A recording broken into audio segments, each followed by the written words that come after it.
안녕하세요.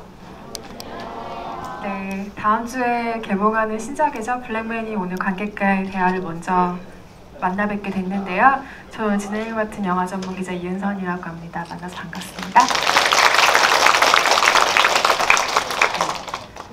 오늘 블랙머니 게스트 3분 오셨어요. 정지원 감독님, 그리고 조진웅 배우님, 이한희 배우님이 오늘 오셔서 관객 여러분들과 영화 이야기 나눠주실 겁니다. 큰 박수로 맞이해주세요.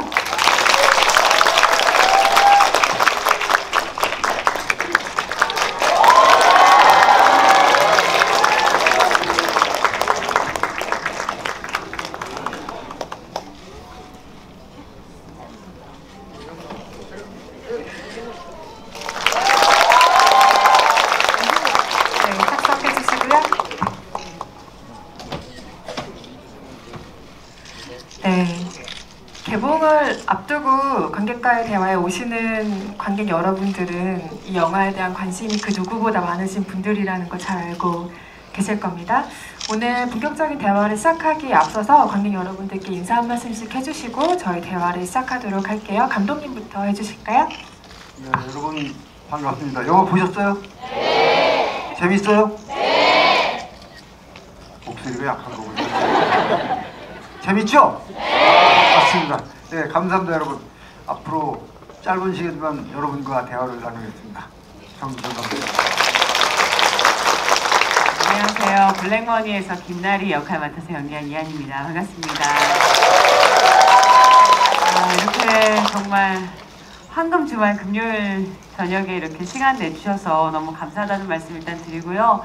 찬찬히 영화에 대해서 또 캐릭터에 대해서 같이 얘기 나눠요. 네, 반갑습니다. 조진웅입니다.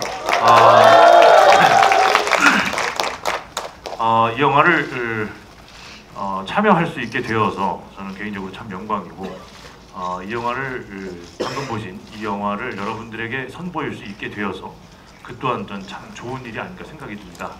앞으로 즐거운 시간 한번 만들어 봤으면 좋겠어요. 감사합니다. 정지영 감독님께서 관객들에게 항상 첫 질문을 그걸로 하시더라고요. 재밌었어요? 라고 하시더라고요. 재미있는 영화를 만들고자 하셨다고 이 영화의 인터뷰를 하면서 수차례 말씀하셨는데요. 사실 감독님이 생각한 재미라는 게 뭘지 좀 궁금하긴 합니다. 그래서 먼저 이야기를 시작해볼까 하는데요. 누군가한테 요즘의 영화적인 재미라는 것은 막 굉장한 어떤 물량 공세일 수도 있을 테고요.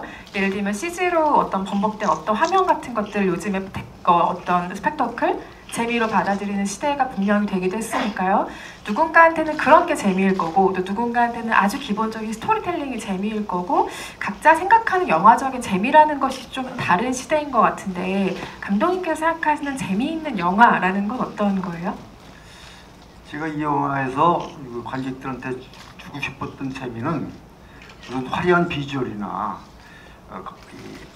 큰 스펙타클 이런 게 아니고 화려한 비주얼이 이미 있다고 하시는데 그런 게 아니고 이 김나리도 이렇게 화려한 비주얼이 아니잖아요 영화에서, 그죠? 네, 그렇듯이 그렇듯이 이 남녀 주인공이 두 사람이 썸을 타는 듯 안 타고 그러다 서로 또 배반한 것 같고 뭐 이런 분위기와 함께 이 영화 내용이 가둬두는 약간의 갈등과 스릴과 서스펜스 이런 것들이 관객들한테 자기도 모르게 빠져들어가서 영화를 따라왔으면 그건 재미예요. 과연 그랬는지는 뭐 여러분들이 이미 평가를 내리셨을 거니까 나는 열심히 그렇게 해보려고 노력을 했던 겁니다. 영화에서. 감독님께서 이번 영화로 추구하신 재미에 대한 이야기를 들어보았는데요. 배우들이 생각한 재미도 궁금해요. 이 블랙머니라는 영화만의 재미를 각각 배우들은 어느 지점을 찾았는지 이어서 한번 얘기 들어볼까요? 이 영화의 비주얼을 담당하고 계신 이한희 배우께서 얘기해 주시죠. 이 영화의 비주얼 담당은 장현지사 여기 우리 마프로 양민영 본사님이신데 놀리지 마라. 죄송합니다. 사실 영화적인 재미, 의미가 뭐 각자 다르겠지만 저는 이 영화의 의미와 재미는 정말 세상에 빛을 봤다는 것 자체라고 생각해요. 정말 이 영화가 나올 정도로 세상이 그만큼 많이 변한 거고, 또 관객분들하고 이게 어디까지 공유되고 공감할 수 있을지가 또 다른 저희의 또 다음 스텝이에요. 근데 무튼 함께 공유되고 공감한다는 것 자체가 영화의 가장 큰 힘이라고 또 생각이 드는데요. 이런 영화가 나올 수 있다는 것만으로 너무 감사하고, 사실 영화적인 재미는 이게 실제 사건과 또 허구의 영화적인 요소들이 가미가 돼서 있는 이야기들이다 보니까 그게 더 배가가 된 것 같아요. 실제 케이스, 정말 실제가 주는 그 사건이 갖는 무게감이란 이루 말할 수가 없잖아요. 근데 정말 실제로 이 일이 우리나라에서 있었단 말이야? 라는 것과 어디까지가 허구일지 모르는, 정말 양민혁이나 사실 김나리 같은 캐릭터가 있었을 수도 있지만, 사실 저희는 사실 영화적으로 캐릭터가 창조됐다고 생각해서 저희가 좀 운신의 폭이 좀 더 컸었던, 자유롭게 연기할 수 있었던 부분도 있었거든요. 근데 그런 부분들을 오가는 부분에서도 재미가 있지 않았나라는 생각이 들어요. 조준행 배우님은 블랙머니만의 재미란 무엇이라고 생각하십니까? 글쎄요, 저는 영화가 재밌던데. 괜찮았어요. 네. 재밌어요. 뭐 금융, 저는 맨 처음에 이 금융 뭐 이런 걸 잘 모르니까. 잘 아세요? 진짜. 근데 전혀 뭐 그런 거 없죠. 저만 쫓아오시면 그지. 뭐 그런 것도 재미가 될 수 있고, 하나는 비분 관계의 재미가 있었어요.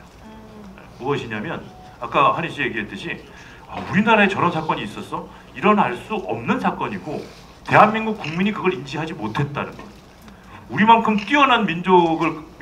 만큼 뛰어난 민족이 이 사건 자체를 용납하고 있었다라는 게 너무 열받아요. 이거 말도 안 되잖아요. 그것도 저 어디 무슨 부족 국가에서나 일어날 만한. 네. 그러나 우리나라 대한민국 국민이 이것을 눈뜨고 코베었다라는. 그래서 이것을 꼭 많은 분들에게 고해야 하겠다라는 약간 어떤 사명 같은 게 생겼습니다. 그것이 정지영 감독님이 가지고 있는 영화적 화법, 내가 가지고 있는 연기 화법으로 말씀하시죠. 두 사람이 재미 아닌 의미를 얘기한 것 같아요, 그죠? 네. 그게 저한테 굉장히 상당히 좀 재밌는. 중요한데, 여기 이제 20대 여러분은 이 사건에 대해서 들어본 적이 별로 없을 거예요. 근데 사실은 이 영화의 만약 보면 이것이 아직 현재 진영형인 그런 사건이잖아요. 그리고 사실은 이것이 10년, 20년 전에 일어났던 일을 할지라도 지금도 여전히 일어나고 있고 일어날 가능성이 많은 그런 내용이죠. 그러니까 그런 의미에서 재미를 찾으시면 될 것 같아요.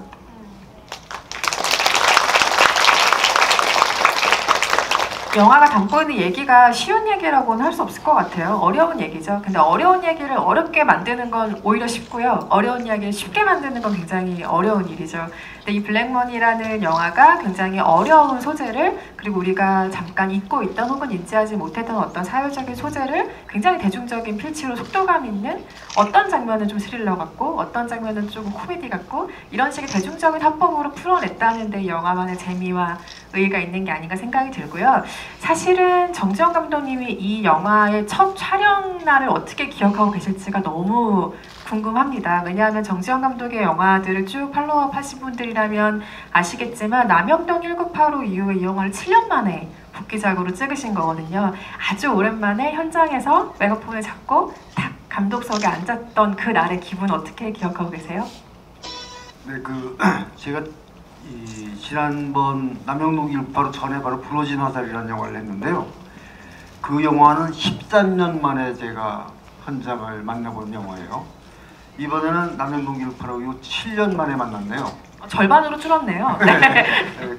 그러니까 그때보다는 훨씬 더 덜 가슴이 뛰었을 텐데, 그런데도 불구하고 이 조진웅 씨와 이한 씨를 만난다는 그 설렘 때문에 너무나 신났어요. 네. 첫 촬영 날 아주 가슴 두근거리는 마음으로 이 두 대배우를 만났습니다. 첫 촬영 날부터 이 두 배우가 전부 한 화면에 담기는 촬영이었나 봐요. 네, 굉장히 떨리는 마음으로 촬영장에 갔다고 하십니다. 영화가 다루는 사건 자체가 좀 방대하죠. 영화에서 한 번도 그 이름이 제대로 언급이 되진 않지만 이 영화가 론스타 외환은행 헐값 매각 사건에 기초하고 있다는 것은 영화를 보시면 다들 인지를 하실 텐데요.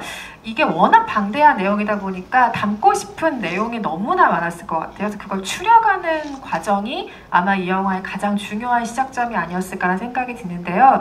이게 예를 들면 그 이후에 외환카드 주가 조작 사건 같은 굉장히 긴밀하게 연결되는 많은 일들이 있지만 그것까지 담아내기엔 영화가 허락한 시간 자체도 짧고 다 담아낼 수도 없을 만한 분량들이죠. 그래서 너무 담고 싶었지만 영화의 분량상이라던가 혹은 속도감상이라던가 담지 못해서 좀 아쉬운 내용들도 있으세요, 감독님?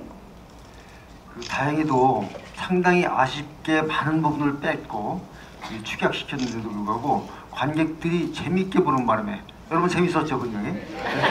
재밌게 보는 바람에 그런 아쉬움이 싹 없어졌어요. 네.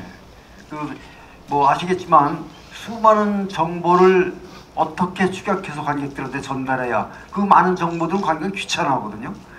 그래서 많은 부분을 뺐어요. 정말 많은 부분을 빼고 생략하고 축약해서 진짜 단순하고도 스피디하게 이 영화를 관객과 함께 커뮤니케이션 해야겠다는 생각을 했는데 그것이 6년 동안 시나리오를 쓴 덕분에 상당히 성공한 것 같다는 생각이 들어요. 오랜 공을 들인 시나리오로 찍은 영화라는 태가 납니다. 영화를 보고 나면 아주 어려운 이야기를 이토록 대중적인 화법으로 풀어냈다는 데서 그 노력이 엿보이는 것 같고요. 캐릭터 얘기를 조금 해볼까요? 조진영 배우님이 연기하신 양민혁 검사 같은 경우는 아까 비분관계라는 표현도 써주셨지만 옳지 않은 일 앞에서 이 사람이 엄청 뜨겁게 막 달아오르는 인물이잖아요. 뜨겁게 계속 관객들이 이끌고 가는 인물인데 관객이 함께 끌어올라야 한다는 숙제가 이 인물에게는 있죠. 근데 이 인물의 속도가 그래서 굉장히 중요해요. 왜냐하면 관객의 심리적인 속도보다 너무 앞서서 달려가게 되면 관객이 절대 못 쫓아오는 캐릭터가 돼버리죠. 그래서 이런 인물을 연기할 때 그러니까 뜨겁게 끌어오르면서도 관객을 데리고 가야 하는, 관객의 속도에 맞춰야 하는 이런 캐릭터를 연기할 때 본인의 속도를 지키는 어떤 기준 같은 것들이 있으세요? 조진웅 배우님? 어떠세요? 글쎄요, 철저하게 그렇기 때문에 저는 제 입장에서 달려갈 수밖에 없죠. 그러니까 이 인물의 설정 자체가 경제 전문 검사가 아니에요. 그냥 무슨 과예요? 검사과, 그냥 일반 평검사잖아요. 그죠? 경제에 뭐가 있는 똑같은, 저도 경제를 잘 모르니까. 그런데 설정상에 제가 궁지에 몰리는 상황이 돼버리고 그럼 난 이 억울함을 풀어야 되기 때문에, 그러니까 이것이 바로 속도인 것 같아요. 그러니까 내가 그 공간과 이 상황 설정 속에 그냥 들어가 보는 거죠. 그걸 느끼고 있으면, 양민혁이가 느끼고 있으면 관객분들은 정확히 그 지점을 따라오게 돼 있죠. 내가 모르니까. 그러니까 뭐 자막이나 뭐 이런 걸 필요 없이 최프로가 BIS 조작 뭐라고? 그게 뭐라고? 얘기하면은 당연히 모르니까. 그럼 얘가 설명을 해주죠. 그게 당위성 있게 흘러가게 되는 거죠. 그래서 아마 저는 그런 속도의 어떤 인식보다도 양민혁, 그러니까 제가 이 상황 속에서 어떻게 반응하고 어떻게 그 나의 어떤 온도가 화학적으로 반응을 하느냐, 거기에 아주 철저하게 조금 이렇게 뭐라 그래야 되지, 좀 진정성 있게 다가가는, 그것이 가장 큰 주안점이지 않았나 그렇게 생각이 듭니다. 조진웅 배우가 연기할 때 어떤 속도감 같은 것들이 중요했다면 이한희 배우가 연기하신 김나리 변호사 같은 경우는 심리적인 디테일이 중요한 인물이 아니었을까 싶어요. 아까 뭐 초장에 저희가 우스갯소리로 뭐 비주얼이다, 이 영화의 뭐 비주얼이 이한희 배우다 이런 말을 했지만 사실 그 표현을 이 캐릭터에 쓰는 건 굉장히 신뢰되는 말이죠. 굉장히 전문적인 여성이고 주체적인 여성 캐릭터를 연기하셨는데요. 이 정지영 감독님이 김나리 변호사를 이렇게 표현을 하시더라고요. 건전한 보수적 사고를 지닌 엘리트, 이렇게 설명하셨어요. 근데 동시에 저는 사건이 진행될수록 이 캐릭터가 자기의 선택이 아니고, 그러니까 자기가 선택한 건 되게 자기가 생각할 때 옳은 일들인데 주변의 상황 때문에 자꾸 자존심에 상처 입을 일들이 생기는 캐릭터라고 생각을 했거든요. 예를 들면 물론 본인이 어떤 행한 일의 결과이기도 하지만 장례식장의 상황 같은 것들을 생각해보면 이 사람이 경제통상 전문가로서 굉장히 자존심이 구겨질 만한 어떤 상황이기도 하죠. 그래서 그런 심리적인 디테일의 변화들이 김나리 변호사에게는 굉장히 중요한 표현이었을 것 같은데요. 그 어떤 디테일들로 지금 그 심리적인 일어나는 변화 같은 것들을 표현하려고 하셨던 것 같아요?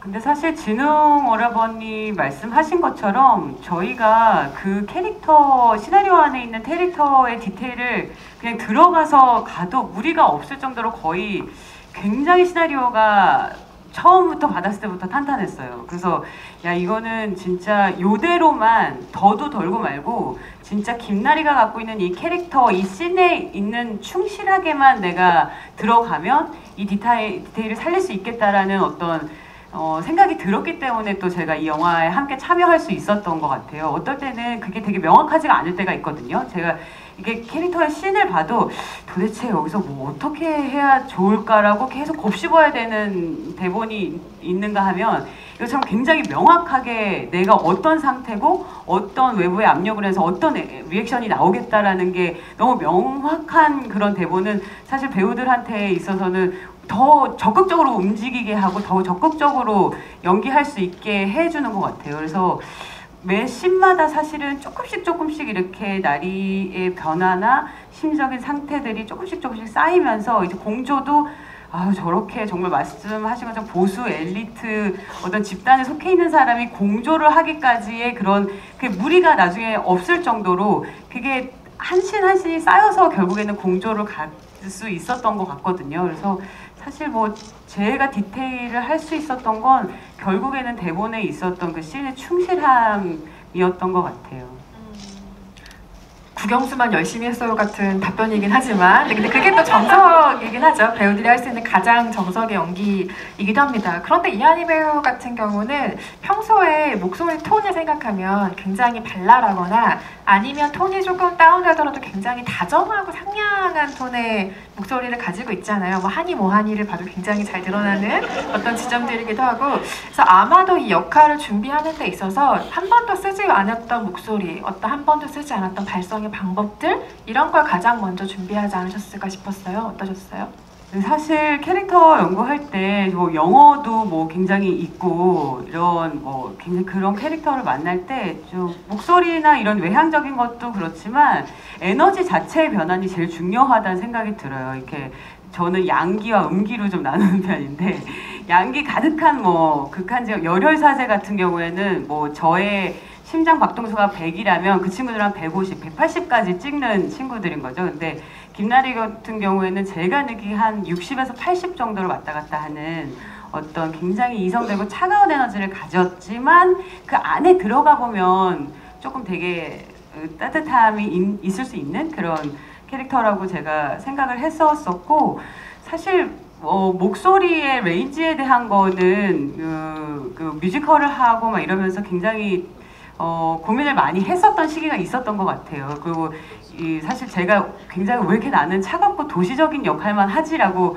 고민을 했었던 때가 있었어요. 그래서 그런 때에 또 굉장히 비슷한 것 같지만 또 비슷하지 않을 수도 있는 역할이긴 하지만 무튼 그런 중저음의 보이스를 사실 제가 갖고 있는 보이스는 사실 중저음이거든요. 그래서 그런 것들을 잘 무기를 쓸 수 있는 캐릭터를 또 만났다고 생각해서 그 목소리나 그런 에너지를 좀 사용을 했던 것 같아요. 그 목소리와 전문 용어가 만났을 때 어떤 프로페셔널한 느낌이 정말 터져버리는 것 같은 느낌이 이 영화 안에서 있죠. 두 배우 모두 굉장히 어려운 용어들을 소화를 하셨어요. 물론 조진웅 배우가 연기한 양민혁 검사는 모르는 단어를 그냥 눈치고 넘어가는 어떤 기질이 있는 캐릭터이기도 하지만 어쨌든 대사의 전문 용어들이 많은 만큼 이게 입에 붙기 위해서 계속 노력하는 과정도 사실은 두 배우에게 굉장히 중요했을 것 같은데요. 대사 자체나 혹은 그 표현하는 데 있어서 좀 가장 애를 먹었던 장면이 기억나는 게 있으세요? 두 분 어떤 게 있으실까요? 저요? 저는 이제 인물들 뭐 나열하고 뭐 그런 게 조금 되게 국어책 같다라는 생각이 들어가지고 뭐 예를 들어 이한이 너 이리 와봐 이렇게 할 수도 있는 건데 이한이 경제통상 김묵정 뭔가 리듬도 안 맞는 것 같고 그런데 이걸 어떻게 굉장히 좀 자연스럽게 전달을 해야 하나? 예. 근데 답이 없더라고요. 그거는 정말 못하게 했었어요. 그래서 이건 정말 스트레이트하게 자막처럼 더 곱씹는 것이 훨씬 더 중요하겠구나 그렇게 했는데 감독님께서 뭐 오케이 하셔가지고 잘 넘어갔다. 이한희 배우님은 어떤 장면에 좀 애를 먹었던 기억이 있으세요? 그 나리 같은 경우에는 이제 정확하게 정보를 관객들한테 전달해야 되는 대사들도 굉장히 많았어요. 그래서 그런 것들을 하면서도 그 캐릭터가 그 대사 안에 갇히지 않기 위해서 열어야 되는 작업 그 두 가지가 같이 공존을 했어야 돼서 그게 굉장히 톤 잡기가 조금 힘들었던 것 같아요. 만약에 뭐 오빠 밥 먹었어요? 뭐 먹었어요? 이런 대사면 뭐 이렇게 하면 되는데 대사 자체가 갖고 있는 어떤 아주 긴밀하게 관객들에게 정보를 정확하게 전달을 해야 되는 숙명을 미션 하나 갖고 이제 연기를 해야 되는 입장에서는 이걸 어디까지 열어서 어디까지 캐주얼하게 또 캐릭터 자체가 근데 뭐 이렇게 뭘 할 수 있는 캐릭터가 아니다 보니까 굉장히 그 에너지에서 축약되면서도 전달을 하면서도 캐릭터가 구축이 되면서도 이걸 이제 디테일하게 어떻게 만들 것인가가 굉장히 사실 고민스러웠던 부분이에요, 실제로. 그래서 굉장히 입에 많이 붙이려고 일단 뭐 내 입에 아주 평상어처럼 뭐 BIS나 뭐 SID 뭐 그런 뭐 중재재판 이런 얘기들도 개념으로 알고 있지 않는 것들은 뱉기도 되게 힘들더라고요. 그래서 개념으로 일단 정리를 하고 그 다음에는 무조건 입으로 계속 했던 것 같아요, 이 길이. 이때 영화가 쓸 수 있는 가장 단순한 방법은 자막이거든요. 그러니까 배우가 어떤 대사를 하고 있을 때 그 관련된 용어들을 자막으로 정리해주는 방식이 가장 좀 일반적으로 쓰이는 방식이긴 하죠. 근데 감독님도 그 자막을 고민하셨다가 결국엔 쓰지 않으신 선택을 하셨죠. 결과적으로는. 네, 어떤 생각에서 그러셨어요? 전문 경제 용어가 나오고 그러니까 이 관객들이 어려울 것이다. 그래서 그런 어려우면 자막 처리를 하는 게 어떠냐라는 의견들이 나왔었어요. 저도 고민을 했고, 근데 그 자막 처리가 나오는 순간 그 리듬은 깨지죠. 관객들은 그걸 읽어야 되고 알아야 되니까 그 리듬은 깨질 뿐더 그 순간에 이 리얼리티가 다 무너져요. 그래서 이거 그렇지 않고 하는 방법, 그렇지 않고 관객들이 이해하는 방법은 없을까? 그래서 양력이라는 캐릭터가 자기도 모르니까 되물어요. 예? 그러면서 관객과 함께 몰랐던 것을 또 깨닫고 이런 방법으로 가면서 사실은 그 양력이라는 캐릭터가 이 영화를 자막 없이 처리하게 만들어준 거예요. 제가 생각은. 애초부터 양민혁 검사는 약간 이런 표현이 너무 미안하지만 구멍이 좀 있는 캐릭터였나요? 처음 애초에 기획하실 때부터? 네. 그러니까 양력이라는 인물을 만들기 위해서 상당히 고민을 많이 했던 건데 말하자면은 이 사건의 내막을 사건을 추적하는 거니까 신문기자일 수 있고 그죠? 그다음에 은행 관계자일 수가 있을 거예요. 그 변호사 그러니까 이 영화에 나오는 그 인권 변호사라는 사람 그 사람이 주인공일 수도 있죠. 그런데 그런 고민을 하다가 검사인데 다만 경제 전문 검사가 아니고 일반 검사가 자기도 의도치 않게 이 사건과 맞는다. 그러면 관객과 똑같은 입장에서 사건을 풀어갈 수 있지 않겠는가. 그래서 양력이라는 인물이 창조된 겁니다. 그렇기도 하고 어떤 내부자의 지위를 가질 수 있다는 그렇죠. 점에서도 네. 소사에 굉장히 중요한 역할을 하는 캐릭터이기도 하죠. 처음에 정지영 감독님과 이 두 배우가 블랙머니라는 영화를 만든다고 했을 때 솔직히 저는 굉장히 의외였어요. 왜냐면 한 번도 머릿속으로 생각해 본 적이 없는 조합이라고 해야 될까요? 굉장히 유명한 세계사적으로 유명한 다르덴 형제라는 형제 감독이 있죠. 그 형제 감독은 절대로 스타 배우와 영화를 찍지 않기로 유명합니다. 배우 경력이 없는 사람들과 작업을 하는 걸로 오히려 유명한데요. 다른 형제가 마리온 코티아르라는 굉장히 유명한 프랑스 배우와 작업을 한 적이 있어요. 그 기분이었어요. 정지영 감독이 이 스타 배우들과 작업을 한다라는 건 그런 정도의 어떤 신선한 자극을 저에게 주었던 것 같은데요. 그래서 감독님과 배우분들의 생각이 궁금해요. 그러니까 감독님도 이전에 뭐 무명 배우들과 작업하셨던 건 당연히 아니지만 굉장히 스타성이 뛰어난 배우들과 작업하신 사례로 안성기 배우와 작업하신 이후에 아마 첫 사례가 아닐까 싶고요. 젊은 배우들이기도 하고요. 그리고 또 배우들 입장에서는 정지영 감독의 필모그래피는 쭉 따라가다 보면 그 자체로 한국 근현대사를 훑는 어떤 작업들이 돼요. 항상 그 사회파 드라마를 만들어 온 감독의 작업이 이 두 배우들에게도 굉장히 신선한 자극을 주지 않았을까 싶습니다. 서로와의 작업이 어떤 자극이 좀 되었나요? 감독님부터 말씀해 주시죠. 이 두 배우와 작업하신 소감이 어떠셨어요? 아니 이 영화야말로 이렇게 조진웅, 이한이 이런 스타와 만들어야 된다는 생각을 했어요. 저는. 왜 그러냐면은 우선 스타야? 어렸잖아요. 환송하다. 내가 그리고 내용이 어렵잖아요. 관객과 같이 밀접하게 다가가야 되니까 만약에 여기에 이제 이런 그러니까 말하자면 문제작이라고 할까? 내용이 문제적 내용이잖아요. 예, 그런 이야기일수록 이런 스타 배우들이 잘 안 붙어요. 어려우니까 저거 상업 영화 아니야 이렇게 되거든. 근데 이런 분들이 붙어야 이 영화가 관객과 쉽게 소통한다 이런 생각 때문에 꼭 이렇게 캐스팅을 해야 됐습니다. 저는 제 입장에서는. 쉬운 풀이, 재미 같은 것들을 계속해서 연주를 해주셨던 것 같아요. 두 배우분들은 어떠셨어요? 정지영 감독님과의 작업이요? 어떤 점에서 좀 신선한 자극이 드셨나요? 일단은 뭐 함께 할 수 있다는 것만으로도 굉장한 영광이었었고요. 그리고 제 입장에서도 이런 영화, 이런 스토리이기 때문에 조금 더 대중하고 제가 가장 친근할 때 이 영화를 만났어요. 그 극한직업과 열혈사제가 바로 끝나자마자 이 영화를 시작했는데 이때를 위해서 또 이렇게 준비된 게 아닐까라는 생각이 들 정도로 저한테도 이 스토리를 만났을 때 어떤 그런 이거 조금 그래도 대중하고 많이 친해져 있을 때 이 영화를 하면 대중분들이 조금 더 편안하게 보실 수 있지 않을까라는 저에게도 그런 기대감이 좀 있었던 것 같아요. 그리고 제가 조금이라도 정말 지나가는 행인 1이라도 이 영화는 함께하고 싶다는 생각이 들었었던 작업이었었기 때문에 정말 너무 기꺼이 영광스럽게 작업을 시작했던 것 같아요. 저도 비슷합니다. 네.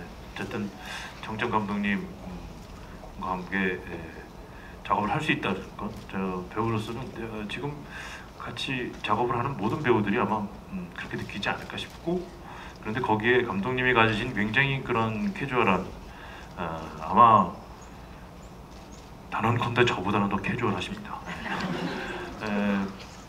그리고 처음에 뵀을 때 사실은 저와 오랜 시간 같이 영화를 했던 이종호 PD님, 저는 영화를 선택하는 기준은 사람입니다. 종호 형님이 이렇게 이런 작업인데 이 시나리오 한번 읽어볼래 해서 읽어봤더니 충분히 나의 이 화법으로 얘기를 꼭 고했으면 좋겠다, 고발을 하고 싶다.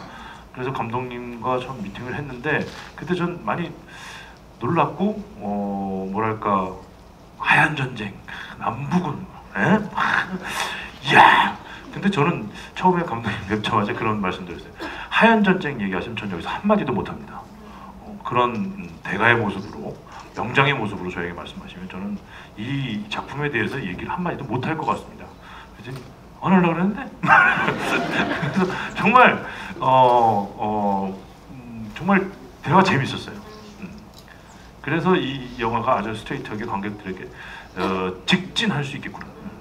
그래서 갔더니 현장에 뭐 감독은 메가폰 잡고 한 번 안 앉으세요. 모니터 확인할 때 빼고는 계속 현장에 뛰어다니시고 무전을 잘 안 믿으시나 봐. 뭔가 걸러서 소통을 하면 뭔가 걸러지는 느낌이라 본인이 가세요. 가셔서 얘기를 하시고 그리고 항상 상의를 하고 모든 사람이 얘기를 듣고. 그래서 저는 완성형된 감독님과의 어떤 작업에서 그런 시너지를 굉장히 많이 받았던 것 같습니다. 감사합니다. 아니, 아닙니다.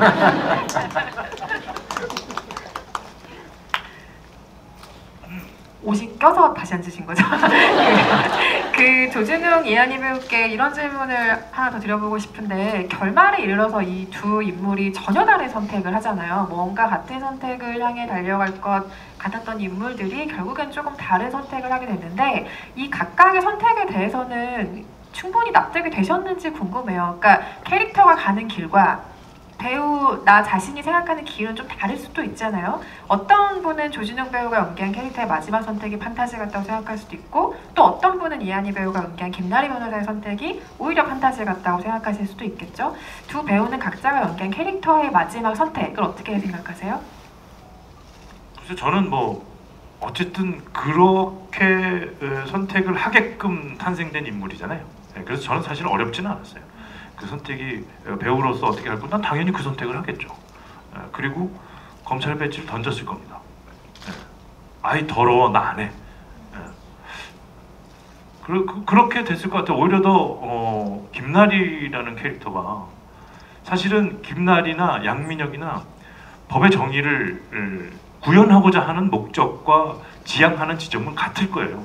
그러나 어떠한 이유로 그 반대의 어떤 입장에 서 있을 때의 그 갈등이 뭐였어요? 선택이 되게 어려웠을 것 같아요. 그죠? 이거는 배우 이하냐고도 맞닥뜨릴 수 있는 지점이라.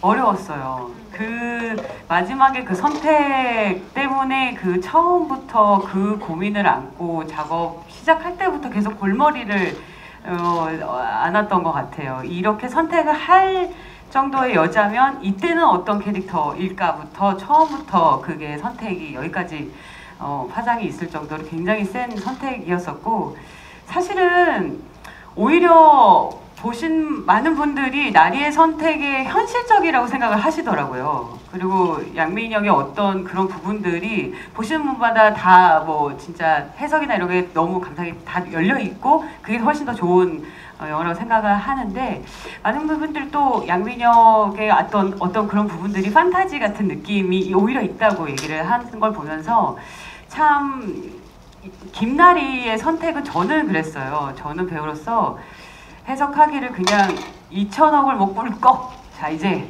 노는 거야 뭐 이런 느낌의 선택은 1차적인 선택은 아니었다고 생각했고요. 그 전에 씬에 이제 양민혁과 하는 대사에 조금 단서가 있었는데, 내가 이 우리나라 같이 작은 나라가 먹고 사는 건 무역밖에 없는데 아직 우리나라에 국제무역 통상 제대로 된 게 하나도 없다. 내가 그거 만들 거다. 그래서 애같이 벌어서라도 난 그거 만들 거다라고 포부를 전하는 장면이 있었는데, 저는 그렇게 생각했어요. 감히 감독님의 그런 동의를 얻진 않았지만 블랙머니 2가 나온다면 정말 국제 통상 로펌으로 국익에 보탬이 되는 어떤 부분을 하리라라는 의지가 저는 있었다고 생각을 했어요. 근데 어떻게 보면 지금 그 결과가 선하다고 해서 이 과정이 선하지 않은데 이게 정말 선한가라는 질문을 저에게 던져 봤어요. 근데 참 쉽지가 않더라고요. 그리고 그 양민혁 검사도 선의 어떤 아주 선에 들어 있는 캐릭터, 우뚝 서 있는 캐릭터긴 하지만 중간에 범법이나 불법을 한단 말이죠. 절대선을 위해서. 근데 우리 사회에 아주 비일비재하고 팽배해 있는 결과 뭐로 가도 서울만 가면 돼 라는 어떤 아주 모호하고 우리 세대에서 전혀 이렇게 납득되어지지 않아야 되는 그런 것들이 답습되어져 온다는 생각이 많이 들더라고요. 그래서 이 과정도 선하고 물론 결과도 선하면 좋겠지만 과정이 선하지 않은데 결과가 선하다고 생각했을 때 그 선택을 할 때는 과연 어떻게 할 것인가에 대한 질문까지 저는 사실 갔어요. 그리고 이게 굉장히 현실적이라고 느끼는 게 굉장히 어떻게 보면 슬프더라고요. 우리나라에 아직도 이렇게 어떤 부분이 이게 현실적이라고 느껴질 정도로 우리나라가 아직 그런 것들을 우리가 많이 생활할 때, 선택할 때 그런 것들을 많이 이렇게 암암리하고 있구나라는 생각도 들기도 하고, 근데 굉장히 쉽지 않은 선택이었었던 것 같긴 해요. 네. 개인적으로 저는 김나리 변호사의 마지막 선택이 너무 좋았어요. 야심을 허락받지 않는 여자의 느낌 있다 이런 게 있잖아요. 본인이 하고 싶은 의지를 그대로 관철시키는, 그러니까 앞에 말한 것처럼 보여줬잖아요. 이 사람이 어떤 야심을 가지고 있고 어떤 방식으로 그걸 지켜나갈 건지에 대한 아주 꼿꼿한 모습을 보여준 여성 캐릭터라는 점에서 굉장히 반가운 캐릭터이기도 했습니다. 감독님께 마지막 질문 하나만 드리고 관객 질문으로 넘어가려는데요. 제가 굉장히 재미있는 얘기를 들었어요. 이한희 배우가 감독님한테 이 얘기 왜 하려고 하세요? 라고 했더니 이거 안 하면 잠이 안 와 이러셨대요. 그러니까 잠이 안 올 만큼 하고 싶은 이야기라는 게 감독한테 뭘까 이런 생각을 하게 했었는데, 지금껏 감독님이 만드신 영화들을 쭉 보면 무언가 대중적인 호흡으로 사회적인 어딘가를 찌를 수 있는 이야기를 만들 때 잠이 안 오고 너무 떨리고 너무 즐겁고 이렇게 필모그래피에서는 보이거든요. 근데 감독님이 생각하시는 잠이 안 올 만큼 이 영화를 꼭 만들고 싶다 하는 건 어떤 이야기들인 것 같으세요?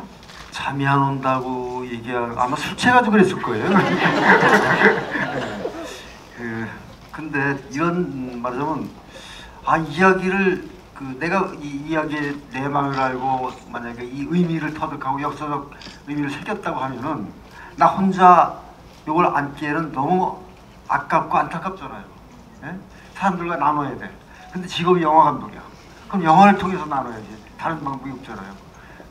제가 선택하는 소재들이 되게 그 사람들이 그냥 스쳐 지나가는 듯한 사건인데도 불구하고 그 안에 어떤 의미가 담겨져 있고 이것은 사회적 맥락 속에서 한번 짚어봐야 되는 그런 이야기들이죠. 그래서 그런 이야기를 만날 때는 꼭 영화를 하고 싶어 합니다. 사회적 맥락 안에서 무언가 날카롭게 건져내는 젊은 감독, 정지원 감독의 이야기를 들어보았습니다. 관객 질문들을 좀 받아볼게요. 재미있으신 관객분 손들어 주시면 마이크 전달드리겠습니다. 가장 먼저 손드신 관객분께 마이크 드릴까요? 네, 아까 본인이 20대이며 론스타 외환은행 사태를 알고 있다라고 발언하신 분입니다.